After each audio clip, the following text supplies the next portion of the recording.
Hi, I'm Corbett, and I chose to talk about the mental health system, A Call for Change, Nora Blum's TED Talk.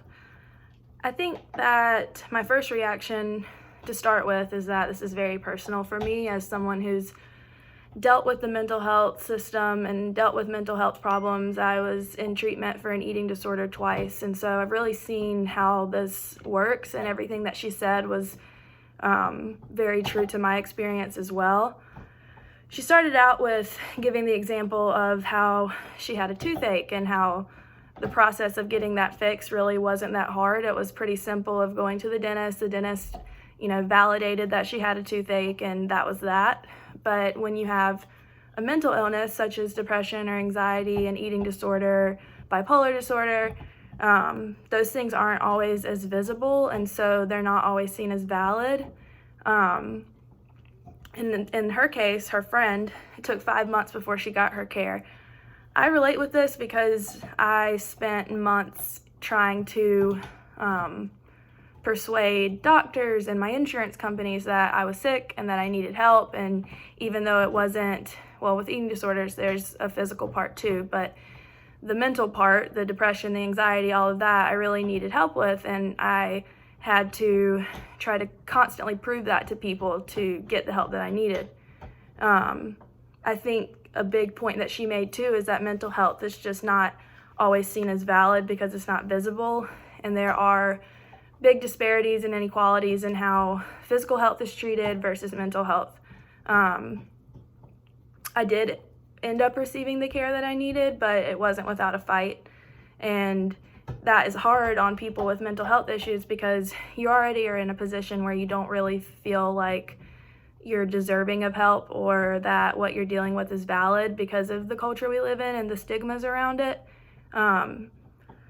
So you downplay your own illness because many people aren't recognizing it as valid, and I think that can be very dangerous, and that leads to suicides, people dying from these illnesses or things that were related to these illnesses, or people who are in a position where they really need care and they just can't afford it. If I didn't have the means that I have, I would not have been able to get the care that I needed to get me on the path to recovery, and that was life-saving care for me, and I just want to be able to advocate for that for everyone. So I really appreciated how she brought that up in this TED Talk. And then she brought up technology and how that has been really helpful.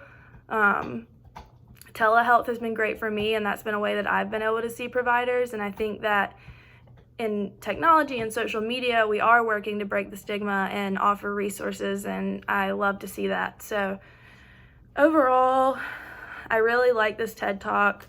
I thought everything was very valid and very important to talk about, and I think we need to continue to have this conversation and make sure that we're electing leaders who are going to push policy to not only cover healthcare in general, but also healthcare when it comes to mental health, because I think there are just a lot, like I said, of disparities and inequalities in that. So I'd say going forward after watching this, it just encourages me to continue to be vulnerable, like we talked about in the Brene Brown video, and to speak up about our stories if that can help other people. And I think a lot of times just speaking up and being vulnerable can show people that it's okay to speak up and that there are going to be people there to support you when you do speak up. So I think that's something that as normal people, we can try to foster that sort of safe environment, and then also using our vote to vote for people who are going to protect us being those with mental health issues in particular in this regard. So I think all those things are really important, and I really enjoyed this video and look forward to hearing other people's takes on it.